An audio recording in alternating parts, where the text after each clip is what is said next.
Sinuspindi ng National Telecommunications Commission ang franchise holder ng SMNI dahil sa mga paglabag umano nito sa kanilang prangkisa. 30 araw na suspensyon ang pinataw ng NTC sa franchise holder ng SMNI na Suara Sog Media Corporation. Kasabay nito ang pagbibigay sa kanila ng 15 araw para magpaliwanag kung bakit hindi sila dapat patawan ng parusang administratibo.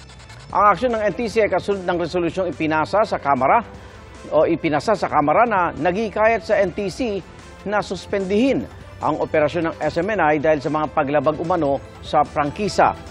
Sa ngayon, wala pa rin komento ang SMNI matapos silang hinga ng pahayag ng GMA Integrated News. Sa pagdinig ng Kamara, nauna nang inamin ng SMNI host na si Eric Celis na hindi verified ang impormasyon na may 1.8 billion pesos na travel fund umano si House Speaker Martin Romualdez.